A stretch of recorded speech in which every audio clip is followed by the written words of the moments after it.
Juan 11. La semana pasada les hablé de que debemos meditar y pensar más en nuestras muertes, porque es nuestro fin. Y esto es cierto, pero más que lo pensé, pues la verdad más tremenda que debe ocupar nuestras mentes es de que todos vamos a resucitarnos de entre los muertos. Porque si después de morir simplemente se acaba todo, entonces pues la muerte para un incrédulo tal vez no suene tan mal. Simplemente dejas de existir. Si pensamos en un incrédulo que a lo mejor ni siquiera le gusta la vida que tiene, pues la muerte incluso llega a ser una alternativa llamativa, ¿no? Y por eso hay tanto suicidio en nuestro mundo, porque piensan que es mejor que vivir. Pero la verdad es que el suicidio es un horrendo pecado que trae consecuencias terribles, porque la muerte no es el fin del hombre. No dejamos de existir cuando morimos. La muerte solamente nos lleva a la resurrección. Y esa es la verdad más tremenda que debe de cautivar nuestras mentes. Tú serás resucitado, sí o sí. Tú recibirás un cuerpo inmortal. Si eres cristiano o si no eres cristiano, te vas a resucitar. Daniel habla de esto en Daniel 12:2, que muchos los que duermen en el polvo de la tierra despertarán, unos para la vida eterna y otros para la ignominia, para el desprecio eterno.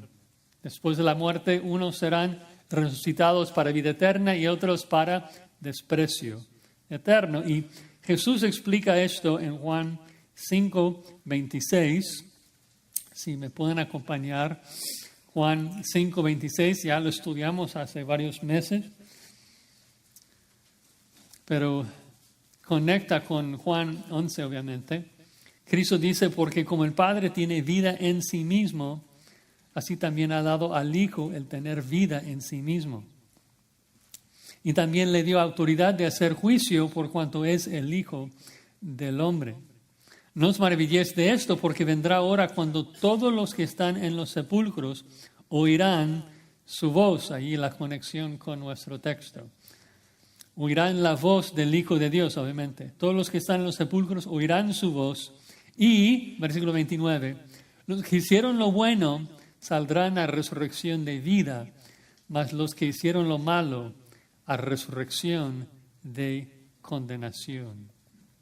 Todos se van a resucitar, algunos para una resurrección de vida y otros una resurrección de condenación.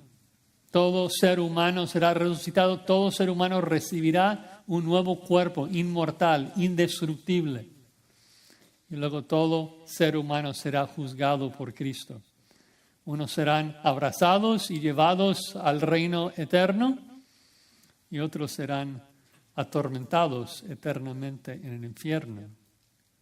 Y hoy tú decides cuál de esos fines quieres. ¿Sí? Y decides a través de la fe, si crees en Jesucristo o si rehusas creer en Jesucristo. Y la resurrección de Lázaro realmente nos llama a pensar en esto porque vemos el poder de Cristo de resucitar y esto nos recuerda que yo seré resucitado. Y la pregunta es, ¿qué tipo de resurrección quiero? ¿La resurrección para la vida eterna o la resurrección para la condenación?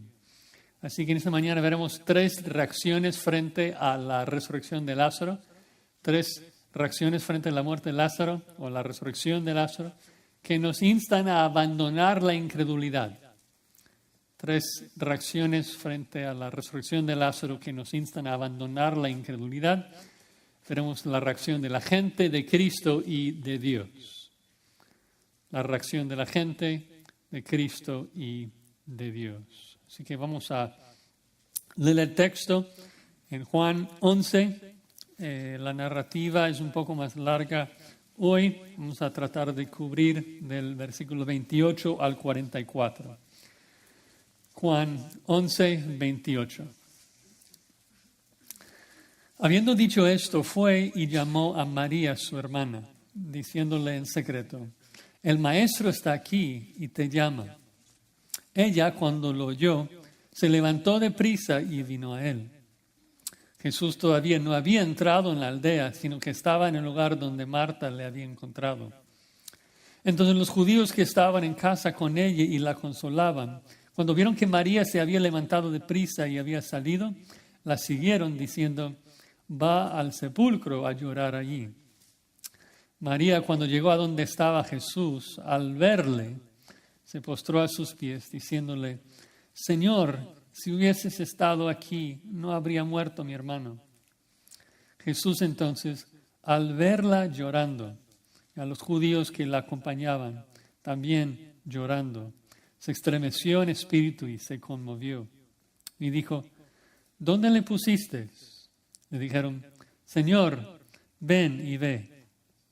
Jesús lloró. Dijeron entonces los judíos, mirad cómo le amaba. Y algunos de ellos dijeron, ¿no podía este que abrió los ojos al ciego haber hecho también que Lázaro no muriera? Jesús, profundamente conmovido otra vez, vino al sepulcro. Era una cueva y tenía una piedra puesta por encima. Dijo Jesús, quitad la piedra. Marta, la hermana del que había muerto, le dijo, Señor, hiede ya, porque es de 4 días. Jesús le dijo, ¿no te he dicho que si crees verás la gloria de Dios? Entonces quitaron la piedra de donde había sido puesto el muerto. Y Jesús, alzando los ojos a lo alto, dijo, Padre, gracias te doy por haberme oído. Yo sabía que siempre me oyes, pero lo dije por causa de la multitud que está alrededor, para que crean que tú me has enviado. Y habiendo dicho esto, clamó a gran voz, Lázaro, ven fuera. Y el que había muerto salió, atadas las manos y los pies con vendas, y el rostro envuelto en un sudario. Jesús les dijo, desatadle y dejadle ir. Vamos a orar. Padre, gracias por tu palabra que nos revela tu gloria, tus perfecciones, brillando en la faz de nuestro Señor Jesucristo. Y oramos que tu Espíritu Santo nos ayude en esta mañana a prestar atención, que podamos confesar nuestro pecado y arrepentirnos y llegar a este texto con corazones limpiados y deseosos de obedecer, con un deseo de confiar más en tu soberanía, en tu sabiduría. Danos una visión más clara hoy de tu majestad, Padre, resplandeciendo en el rostro de nuestro Señor Jesucristo. En su nombre oramos. Amén. Recuerden de que estamos a una semana de la cruz, básicamente. Jesús había sanado a un ciego en Juan 9 y debido a eso los judíos querían y intentaron apedrearle. Y pues frente a esa amenaza Jesús subió al norte donde antes Juan estaba bautizando a la gente, unos 3 años antes. Pero en ese lapso Lázaro muere. Lázaro primero se enferma, entonces Marta y María, sus hermanas, envían a un siervo y en ese viaje Lázaro muere. Jesús escucha, espera 2 días y luego hace el viaje ahí. Cuando llega ahí cerca de Jerusalén, donde María y Marta vivían, pues Lázaro ya estaba en la tumba por 4 días. Vimos la vez pasada que Marta primero fue a encontrarlo en el norte de la aldea antes de que llegara a la casa. Y vimos que Marta tiene cierta fe, o sea, cree que Jesús podría haberle sanado. Confiesa que Jesús es el Cristo, el Hijo de Dios. Pero Marta no logra aplicar esa confesión, esa teología a la vida real, a que Jesús es capaz de levantarlo de entre los muertos y es el Hijo de Dios. Y vemos de que es la misma reacción de María y los demás. Entonces vemos aquí en Juan 11:28 que la reacción de la gente es la duda. tienen dudas, tienen incredulidad. Dice en el versículo 28, habiendo dicho esto, o sea, Marta fue y llamó a María, su hermana, diciéndole en secreto, el maestro está aquí y te llama. No sabemos, el texto no dice por qué lo dice en secreto. Es posible, ya que Cristo le llama, de que Cristo quiso hablar con María en privado también. Marta llama a Jesús el maestro, no un maestro, es sinónimo a Mesías básicamente. El maestro es un término de respeto. Otra nota aquí que a lo mejor no nos llama la atención, pero hubiera llamado mucho la atención en el primer siglo, es cómo Jesús hablaba con estas hermanas, con Marta y con María. Cristo siempre trataba a las mujeres con una completa igualdad con los hombres, que era muy inusual para el primer siglo. Pero Cristo obviamente comprendió de que Él había creado tanto al varón como a hembra a su imagen y semejanza. Entonces, hombres y mujeres en la iglesia, en la familia, tienen roles diferentes, pero una absoluta igualdad en cuanto a valor. Entonces María, versículo 29, ella cuando lo oyó, se levantó deprisa y vino a Él. María o Miriam, tanto en griego como hebreo, se va de inmediato y corre deprisa. Otra vez no sabemos por qué no fue con Marta originalmente, por qué se quedó en casa, no lo sabemos. No le vamos a juzgar. Pero dice en el verso 30 que Jesús todavía no había entrado en la aldea, sino que estaba en el lugar donde Marta le había encontrado. Entonces, al parecer, o sea, mi percepción es de que quiere conversar con María ahí antes de ver a todos los demás. Así que verso 31, los judíos entonces que estaban en casa con ella y la consolaban, cuando vieron que María se había levantado deprisa y había salido, la siguieron diciendo, va al sepulcro a llorar allí. Ya que Marta habló con su hermana en privado, la multitud, los judíos allí no saben el por qué o a dónde va, pero debido a que María corre y seguramente está llorando, ellos dan por sentado de que va al sepulcro para llorar. Entonces, esos judíos le siguen. Dices, ¿quiénes son estos judíos? ¿Por qué no les llama a sus familiares, sus amigos que están ahí durante este tiempo de luto? Bueno, es de que en el primer siglo ocurre algo diferente a nuestra cultura. En la cultura judía en el primer siglo contrataban a personas para llorar, para gritar en el funeral, en los días después de la muerte de alguien. De hecho, en la Mishnah, que es el comentario de los rabinos sobre el Antiguo Testamento, dice que aún una familia pobre, una familia judía pobre, durante los días después de la muerte de su ser querido, debía contratar por lo menos a 2 personas para tocar la flauta. Y estoy citando porque los hermanos se rieron de mí en el primer servicio. Pero no estoy diciendo eso, estoy citando la Mishnah, que debían contratar por lo menos 2 personas para tocar la flauta y una mujer para gritar. Y además de esa mujer que estaba ahí gritando, pues obviamente nos damos cuenta en esta narrativa de que esta familia de María y Marta no era pobre. Vemos esto porque tienen una cueva privada para sepultar a Lázaro y también por el perfume que María usa en el siguiente capítulo. Así que seguramente hubo un grupo, varias personas que estaban ahí, judíos, que estaban llorando, gritando en voz alta. En el versículo 32, María, cuando llegó a donde estaba Jesús, al verle, se postró a sus pies diciéndole, Señor, si hubieses estado aquí, no habría muerto mi hermano. Se postró a sus pies, le llama Señor.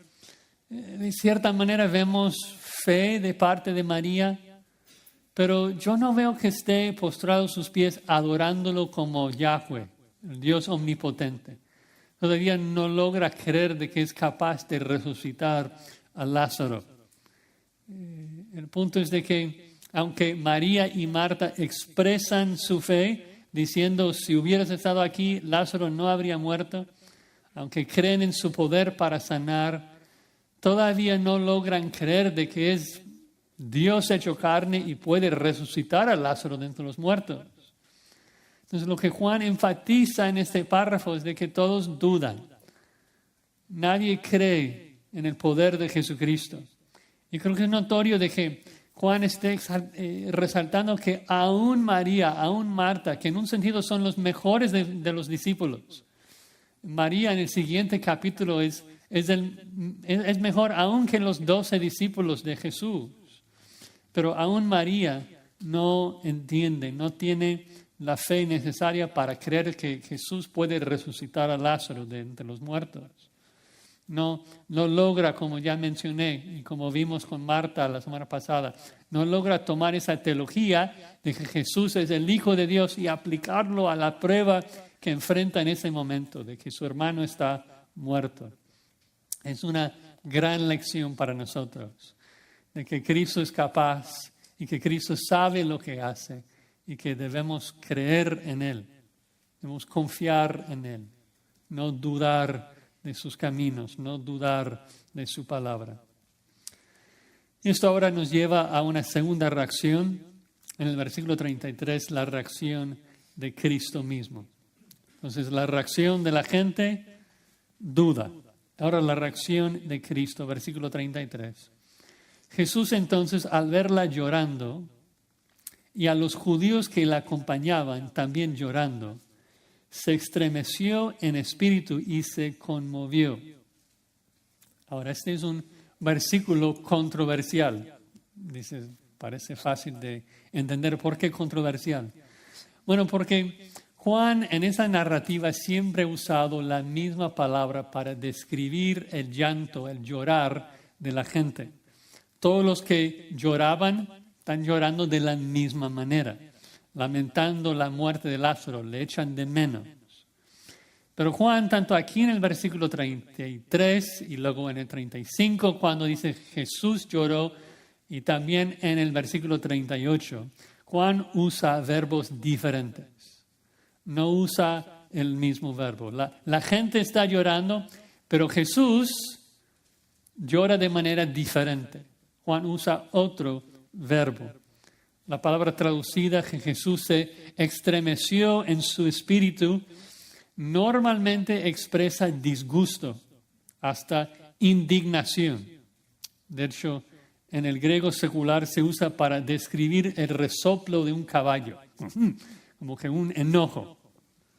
Y es raro, ¿no? Porque normalmente cuando los cristianos leen este texto, pues simplemente piensan en la compasión de Cristo, que está triste, que está llorando con ellos, porque está pues compadeciéndose con su tristeza. Y por un lado, esto obviamente es cierto. Vemos en el versículo 33 de que una de las razones que provoca que Cristo esté conmovido es al ver a María llorando. Cuando ve a la multitud, cuando ve a María llorando, pues Él se llena de compasión. Es el Dios de toda compasión. ¿Sí? Y no queremos minimizar esto. Pero tampoco debemos ignorar el hecho de que Juan en esa sección no compara el llorar de Cristo con el llorar de la gente, sino que lo contrasta. Usa verbos, palabras diferentes. De hecho, en el versículo 33 dice que Jesús resopló en su espíritu y luego Reina Valera dice, y se conmovió. Ese verbo también se usa varias veces en Juan y normalmente se traduce como turbar. Se usa mucho en el contexto de la muerte de Jesús. En Juan 12, 27, en el siguiente capítulo, Cristo dice, está turbada mi alma. ¿Y qué diré? Padre, sálvame de esta hora. Mas para esto he llegado a esta hora. Cuando Cristo piensa en la cruz, ser abandonado por su Padre, dice que su alma está turbada. También en Juan 13, 2, frente a que Jesús le va a traicionar, Dice, mi alma está turbada. Se usa en su sentido literal en Juan 5 cuando el paralítico habla de los ángeles que están agitando el agua. Y ilustra lo que Jesús sentía aquí, de que su alma fue agitada, fue turbada. Entonces, si unimos los dos verbos que Juan utiliza aquí en el verso 33, llegamos a una traducción bastante fuerte. De hecho, un erudito, D.A. Carson, traduce la última frase del versículo así, que Jesús fue indignado en espíritu y turbado. Y pues la gran pregunta del texto es, ¿por qué? ¿Por qué Jesús está tan turbado? Y quiero dejarles con esa interrogativa, con esa pregunta un poco más, mientras vemos otros factores en el texto que nos van a ayudar. Pero creo que por lo menos debo decir lo siguiente, de que muchas personas tienen un problema con esa traducción porque va en contra del ídolo que han fabricado en sus mentes acerca de Cristo. De que Cristo es un hombre siempre manso, humilde, calladito, lleno de compasión, siempre amando a todos. Muchos cristianos no tienen una categoría en sus mentes para un Jesús indignado, para un Jesús airado. Y es porque no conocen a Jesús. Porque el único Jesús que existe es el Jesús que está revelado en este libro. En este libro dice, honrad al Hijo, porque se inflama de pronto su ira. Jesús es amoroso, claro. Jesús es amor, amén. Pero Jesús también es santo. Jesús también es justo y Jesús odia, aborrece el pecado. Entonces tenemos una interrogativa ahí. Jesús está turbado, está indignado por algún pecado, pero no sabemos tal vez todavía bien cuál es el problema. Versículo 34 dice, y dijo, ¿dónde le pusiste? Y le dijeron, Señor, ven y ve. Ahora, esa pregunta es fascinante, fascinante. ¿Dónde le pusiste? ¿Por qué fascinante? Porque estamos en un capítulo en donde Jesús demuestra su poder divino omnipotente para resucitar de los muertos a un hombre, pero antes de resucitarlo pregunta, ¿pero dónde está el cuerpo? Y es como que si es el Hijo de Dios omnipotente, damos por sentado que también es omnisciente y sabe dónde está el cuerpo, pero aparentemente no. Entonces, existe, creo que la probabilidad, tal vez lo supo, no lo sé, si pregunta tal vez solamente para enseñar algo, pero a mí me parece, como la narrativa presenta la pregunta, que el cerebro humano de Jesús no supo dónde estaba el cuerpo. Y que Juan está presentándonos ese misterio tan hermoso de la unión hipostática, lo llamamos en la teología, la unión de las dos naturalezas de Cristo. De que es verdaderamente Dios, por eso pudo levantar a Lázaro, y es verdaderamente hombre, por eso no supo dónde estaba el cuerpo de Lázaro. Es un misterio que pues no comprendemos, no entendemos cómo era la comunicación entre las dos naturalezas. Hay momentos en donde es claro que Jesús está usando su poder divino, como resucitando a Lázaro o resucitándose a sí mismo, que dice, destruye este templo y yo lo levantaré en 3 días. Pero también hay momentos en que Jesús no utilizó su omnisciencia o su omnipotencia. Tenemos ese caso en Marcos 13, versículo 32, en que Cristo dijo de que nadie sabe la hora de su regreso, de su venida, ni los ángeles en el cielo, ni el Hijo. De que Jesús, con su cerebro humano, no supo cuándo iba a regresar y su naturaleza divina no le comunicó esa información. Juan está resaltando este hermoso misterio de que Cristo es Dios y demuestra su verdadera deidad al levantar a Lázaro entre los muertos, y Jesús es humano y demuestra su verdadera humanidad aquí en su debilidad, en su tristeza y al no saber dónde estaba Lázaro. Ahora, ellos contestan, Señor, ven y ve, le van a mostrar dónde está el cuerpo. Pero es interesante que Juan registra esos dos verbos porque son exactamente los mismos verbos que vemos en Juan 1:39, cuando Juan y Andrés, recuerdan, preguntan a Jesús, ¿dónde moras? Y él les dice, venid y ved, la misma construcción que provee otro contraste. Porque en el caso de Juan y Andrés, él les invitó a seguirle y ellos podrían caminar con él. Pero en el caso de Lázaro, ya que está muerto, él es quien tiene que tomar la iniciativa y venir y ver a Lázaro. Y si esta resurrección física de Lázaro ilustra nuestra resurrección y nuestra salvación, que seguramente lo hace, demuestra entonces que la resurrección a la vida eterna no es algo que tú y yo buscamos. No es de que nosotros pues tuvimos la idea. No, Jesús viene a nuestras almas muertas, ve la condición terrible en que estamos, muertos en nuestros delitos y pecados, y nos levanta de entre los muertos. Y eso nos lleva al versículo más memorizado de la Biblia por todo niño cristiano, el versículo más corto de la Biblia, versículo 35, Jesús lloró. Y nuevamente tengo que señalar de que no es el mismo verbo que Juan usa en todo el capítulo, de que Marta lloraba y María lloraba, la gente lloraba. Y aquí, en vez de usar el mismo verbo para decir que Jesús lloró, escoge otro verbo. Un verbo que habla de un llorar, no un gritar en voz alta, de manera muy audible como la gente, sino unas lágrimas más calladas, un gemir del alma. Y ese contraste, pues, nos presenta ahí la pregunta de por qué Juan quiere contrastar el llorar de Jesús con el llorar de la gente. Y tal vez la razón más obvia es de que Jesús no llora por el mismo motivo, no llora por la misma razón que ellos. Ellos lloran porque echan de menos a Lázaro. Jesús no puede llorar por eso porque sabe que lo va a resucitar en 2 minutos. Entonces, Jesús lloró de manera diferente.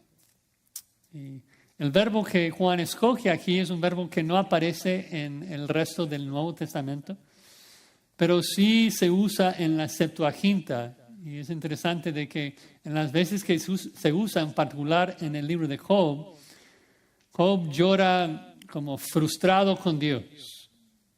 Y obviamente Jesús no llora frustrado con Dios, pero Jesús llora turbado por algún pecado que le rodea. Según el diccionario, el verbo habla de un llorar más callado, tal vez gemir sería una buena traducción. Y cuando aunamos a esto lo que vimos con la indignación de Cristo en el versículo 33, guía a muchos comentaristas a pensar de que Jesús no llora de compasión acá, sino que llora y gime por la incredulidad de Marta, de María, de la multitud, que le están llamando Señor, pero no creen en su poder, no entienden todavía. Y es una posibilidad interesante. Quiero dejar esta pregunta todavía en sus mentes de por qué Jesús llora, porque hay todavía más factores aquí en el texto. Es que adentramos aún más en el texto. Todavía tenemos la duda. ¿Por qué Jesús está indignado? ¿Por qué está llorando?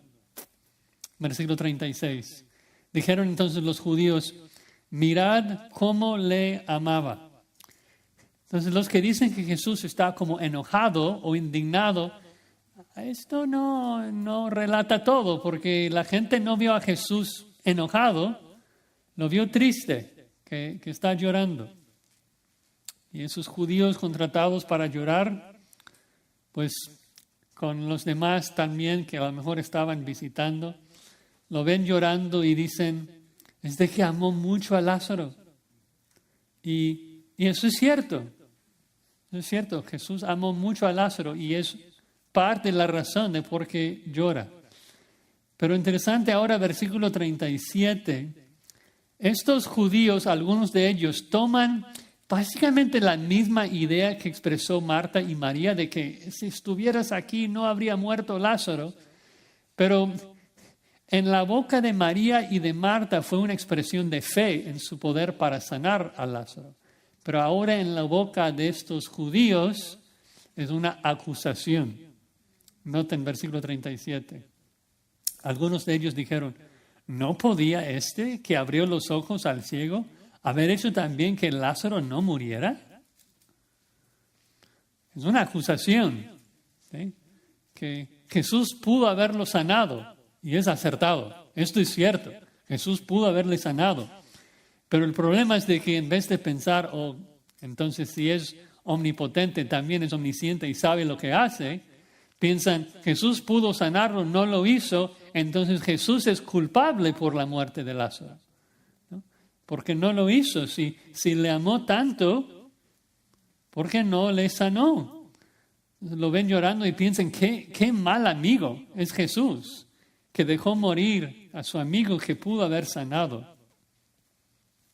Y obviamente el problema es de que no entienden, piensan que Jesús está llorando por echarle de menos, cuando obviamente no es el caso, ¿no? Pero el punto nuevamente es de que vemos la duda y la incredulidad de la gente. Porque obviamente si Jesús es el Hijo de Dios y puede sanar, entonces también es omnisciente y tiene un plan, tiene un propósito detrás de todo lo que hace. Es soberano, es poderoso, está controlando tanto la vida como la muerte de Lázaro para revelar más la gloria de Dios para el bien de sus seguidores. Pero nadie cree. Nadie cree. Y esa incredulidad otra vez le guía a Jesús, versículo 38, estar conmovido. Dice que Jesús, profundamente conmovido, otra vez vino al sepulcro. Era una cueva y tenía una piedra puesta encima. Conmovido otra vez es el mismo verbo que vimos en el versículo 33, este resoplo de indignación. Y quiero otra vez dejarles en suspenso un versículo más para hablar de la razón de su disgusto. Porque antes Juan describe el sepulcro, dice que era una cueva, otra vez mostrando los recursos de la familia, y tenía una piedra encima que sellaba la tumba para que no saliera el olor de la descomposición. Y entonces Jesús en el 39 dice, quitad la piedra. Y ahora vemos otra vez la incredulidad de Marta. Marta, la hermana del que había muerto, le dijo, Señor, hiede ya, porque es de 4 días. ¿Recuerdan de la importancia de esos 4 días? Porque los judíos creyeron de que el alma rondaba por el cuerpo humano por 4 días antes de subir al seno de Abraham. Entonces, si Jesús hubiera levantado a Lázaro después de solo 2 días, seguramente habría judíos que pensaron que solamente fue una reanimación de su cuerpo y no una resurrección de entre los muertos. Pero otra vez lo que vemos en ese versículo es que lo que precede la resurrección de Lázaro es la incredulidad y la duda de la gente. Incluso Marta y María, que son los mejores de los discípulos, de sus seguidores en este momento. Y sabemos que Jesús no está contento con su acción, con sus palabras, porque en el siguiente versículo Cristo regaña a Marta. Le dice en el versículo 40, ¿no te dije que si crees verás la gloria de Dios? Pero ella rehúsa creer. Ella está más bien preocupada por el olor del cadáver. Y es triste porque por un lado, Marta acaba de decir, recuerdan en el versículo 22, sé ahora que todo lo que pidas a Dios, Dios te lo dará. Entonces, ha confesado, ha dicho las palabras correctas, pero ahora actúa como una incrédula. Ahora, dice a los judíos que escucharon el mandato de quitar la piedra, no, detiene esa acción. Y así somos, ¿no es cierto? De que tenemos nuestros momentos donde parece que tenemos mucha fe y mucha valentía y luego tenemos nuestras dudas y nuestras derrotas. Pero ahora volvemos a la pregunta. Entonces, rodeado de toda esta situación, ¿por qué Jesús llora? ¿Por qué gime? ¿Por qué está indignado? Y mi respuesta sería que es complejo. Hemos visto varios factores aquí en este capítulo. Y yo diría que esto es intencional. Esto es Juan explicándonos de que no existe una sola razón de por qué Jesús llora. Por ejemplo, si tú ves a una persona llorando intensamente y tú le preguntas, oye, ¿por qué lloras? ¿Tú esperas que haya una sola razón de por qué está llorando? No creo. Somos más complejos que esto. Y Jesús seguramente es mucho más complejo. Normalmente hay varios motivos. Por eso creo que no debemos simplificar aquí el motivo de las lágrimas de Jesús. Porque hemos visto varios factores. Primero, vimos en el versículo 33 que Jesús sí fue movido a la compasión al ver a María llorando, al ver a la gente llorar. Y esto me hace pensar de que Jesús, así como Pablo nos instruye en Romanos 12:15, llora con los que lloran, ¿no? Es un Dios de compasión. Pero también vemos de que Jesús amaba a Lázaro y su amigo Lázaro murió. Y esto es un recordatorio de que vivimos en un mundo roto, un mundo lleno de pecado y lleno de las consecuencias del pecado, porque la paga del pecado es muerte. Y eso seguramente es causa de gran tristeza. También hemos mencionado de que la muerte de Lázaro seguramente recordaba a Jesús de su propia muerte, porque él sabe que está a unos días de su propia muerte. Y viendo a un cadáver dentro de una tumba, pues seguramente le recuerda de que él pronto estará en esa tumba, crucificado por los pecados de su pueblo. Y finalmente, junto con todos esos factores que producían tristeza, pues nadie cree en él. Todos tienen dudas. Nadie cree que es capaz de resucitar a Lázaro. Está rodeado de puras dudas. Y esto causa su indignación y sus lágrimas. Ahora, no es de que está llorando, ay de mí, nadie cree en mí. No es así. Cristo no siente esto. Pero sí lamenta que está rodeado de pecadores que están pecando de incredulidad. Está rodeado de las consecuencias de su incredulidad, de sus dudas. Y siente todo esto. Siente tristeza y siente indignación. Y esos sentimientos no son incompatibles. Uno lo puede sentir simultáneamente. De hecho, hay un texto, no tienen que buscarlo, pero en Mateo 23 vemos que Cristo expresa la misma combinación de emociones. De que en Mateo 23 todo el capítulo está condenando a Jerusalén, condenando a los fariseos. ¡Ay de ti, Jerusalén! ¡Ay de ti, fariseos! Y está proclamando su condenación y juicio sobre esa ciudad, indignado por su pecado. Y luego, ¿qué hace? Llora sobre Jerusalén. ¡Ay, cómo quisiera tu arrepentimiento! Yo te perdonaría. Y siente una profunda tristeza de que van a morir, que no quieren arrepentirse. Siente tristeza e indignación al mismo tiempo. Tristeza por la pérdida, indignación por la razón de la pérdida, que es su incredulidad. Y creo que es lo mismo que vemos aquí en Juan 11. Un comentarista dice, El dolor sin la indignación se reduce a mero sentimentalismo, mientras que la indignación sin la expresión de dolor se convierte en arrogancia y moralismo. Tiene que haber las dos cosas, tristeza e indignación. Entonces ya vimos la reacción de la gente, duda e incredulidad. Ya vimos la reacción de Jesús, compasión y también indignación simultáneamente. Y ahora vemos la acción de Dios. Sé que dije 3 reacciones, pero no podemos llamar la acción de Dios una reacción porque Dios es soberano y nadie le toma por sorpresa. Entonces, ¿qué hace Dios? Versículo 40, Jesús le dijo a Marta, ¿no te he dicho que si crees verás la gloria de Dios? Dios se va a glorificar en esta historia, sí o sí. Ahora, Juan no registra el momento cuando Cristo le dijo esto a Marta. Si crees verás la gloria de Dios. Es un recordatorio de que aquí en los evangelios tenemos una narrativa que no es exhaustiva, no nos narra todo lo que Jesús hizo, no dice todo lo que Jesús dijo. Es una porción muy mínima, como Juan explica al final del evangelio, que ni todos los libros del mundo podrían contener información de todo lo que hizo.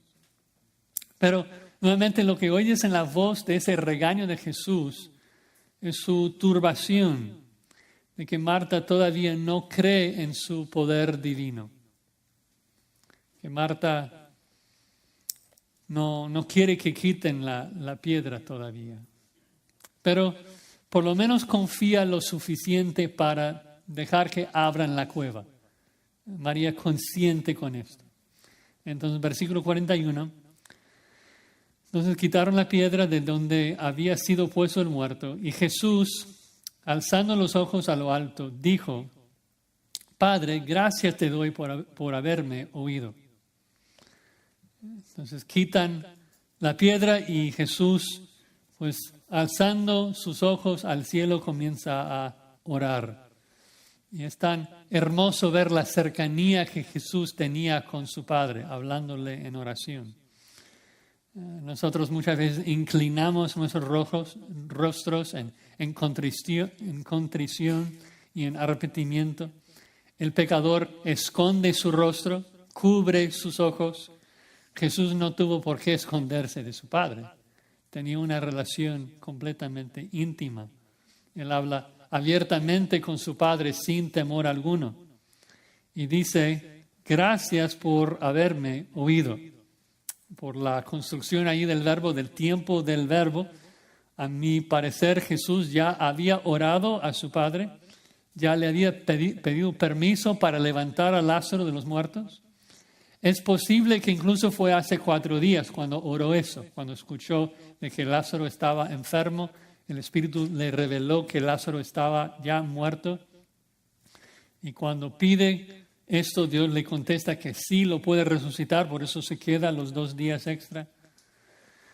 Y luego agrega en el 42, yo sabía que siempre me oyes, pero lo dije por causa de la multitud que está alrededor, para que crean que tú me has enviado. Entonces Cristo aclara, mira, cuando yo dije gracias por haberme escuchado, no lo dije porque pensé en la posibilidad de que no me escucharas. Yo sé que siempre me escuchas. Pero explica, lo dije en voz alta para que la gente entienda que tú me has enviado, que tú estás obrando por medio de mí. Y tal vez como paréntesis es importante reconocer de que Jesús no estaba orando para ellos o por ellos.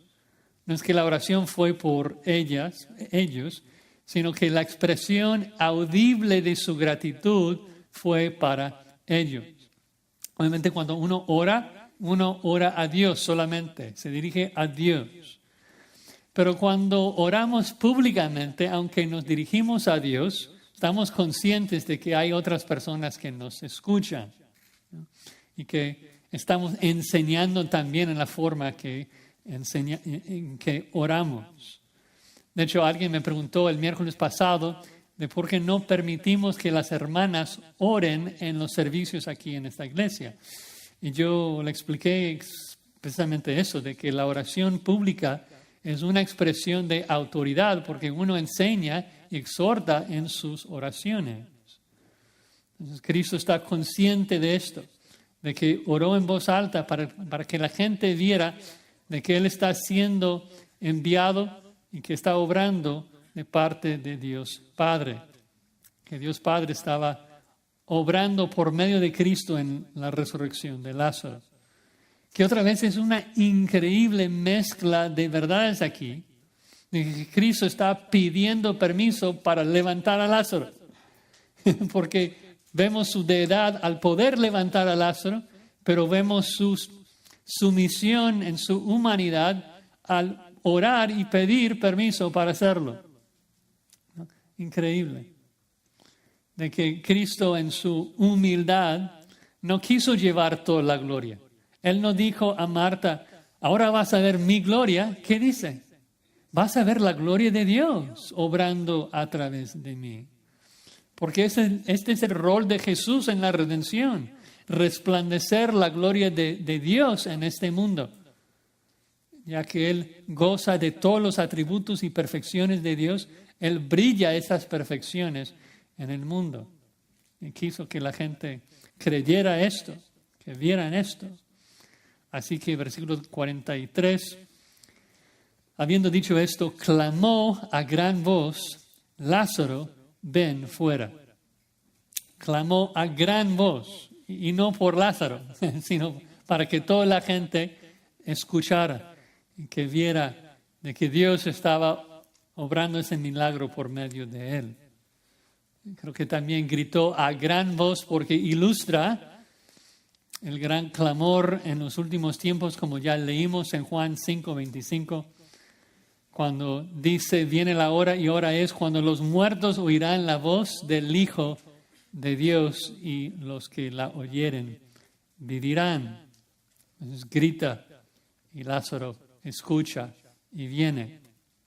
Y por eso varios comentaristas a través de la historia han afirmado la importancia de que Jesús haya nombrado a Lázaro, Lázaro ven fuera, porque si solamente hubiera dicho ven fuera, todos los muertos del mundo hubieran venido. Porque así de poderosa es la palabra de Cristo. Él dijo, sea la luz y fue la luz. Él dijo, sean las estrellas y aparecieron billones de galaxias, de billones de estrellas. Cuando Él dice ven, aún los muertos vienen. Gloria a Dios. Y en particular porque recuerden, este milagro físico demuestra un milagro más importante. Que hubo un día cuando Cristo dijo, Josías, ven. Ven fuera, sal de tu tumba, muerto en tus delitos y pecados. Dijo, ven y vine. No por un poder mío, no por astucia propia, no por mérito mío, sino por el poder de la palabra de Cristo.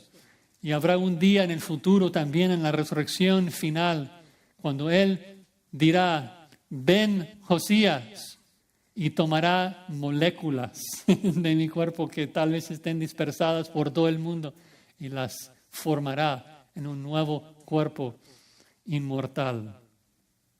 Gloria a Dios. Todo esto es para la gloria de Dios. Termina versículo 44.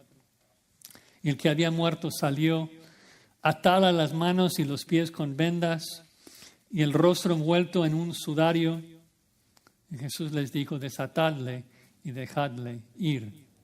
No embalsamaron el cuerpo, simplemente pusieron especies y lo cubrió con una sábana atada por encima de la cabeza y debajo de los pies. Entonces Lázaro está tratando de caminar arrastrando los pies. No puedo imaginar la reacción de la gente frente a la tumba. Seguramente comienza como una película de horror, ver a un muerto caminando, y luego todo cambia a gozo cuando quitan el sudario y ahí está Lázaro, vivo, bien, sano. Esa palabra sudario también seguramente nos recuerda de la segunda vez que la palabra se usa en Juan, solamente aquí y en Juan 20, cuando Jesús quita su propio sudario y lo deja allí en la tumba vacía, tal vez apuntando a que Lázaro fue resucitado por Jesús y necesitaba ayuda para quitar su sudario. Jesús se levantó a sí mismo de entre los muertos, así que él voluntariamente puso su sudario allí en la tumba, revelando su gran poder para resucitar a los muertos. Bueno, tenemos una esperanza increíble, hermanos, de que Cristo tiene poder para resucitar a muertos. Y en un día también como donde aún en las noticias están hablando mucho del funeral de Charlie Kirk, estamos recordados de que vivimos en un mundo roto, lleno de pecado, lleno de las consecuencias del pecado. Y debemos recordar que Cristo nos va a resucitar. Cristo te va a resucitar, sí o sí. Y la única pregunta es esta: ¿qué tipo de resurrección tendrás? ¿Serás resucitado para la vida o para la condenación? Y esto depende de tu reacción a lo que estás viendo. Ya vimos cómo la gente reaccionó con sus dudas. La pregunta es cómo tú vas a reaccionar. Si vas a juzgar como lo hizo la multitud, si vas a dudar como María y como Marta, o si vas a creer en Él y tener la bendición de estar sentado en la primera fila para que Él te revele más de la gloria de su Padre. Dejemos de dudar de sus planes y propósitos y confiemos en su sabiduría y su poder. Él sabe lo que hace y nos invita a creer en Él, ser perdonados, ser justificados y gozar de la misma cercanía que Él tuvo con su Padre, de poder también nosotros orar, Abba, Padre, y saber que Él nos escucha. Que Dios nos ayude a arrepentirnos de nuestra incredulidad y confiar en el poder de Cristo para que nosotros seamos resucitados para la vida eterna y no para la condenación eterna. Vamos a orar y luego entrar en el tiempo de la cena. Padre, gracias por la esperanza viva que tenemos como creyentes de que Cristo nos va a resucitar para la vida eterna. Pero te rogamos que nos perdones que tantas veces nosotros que conocemos la teología correcta y confiamos en la verdad de que Cristo es perfecto y sabio y soberano, no logramos aplicar esas verdades a nuestras vidas y dudamos y caemos en tentación y pedimos que nos limpies y nos perdones y nos ayudes a confiar más y más en nuestro Señor Jesucristo. En su nombre oramos.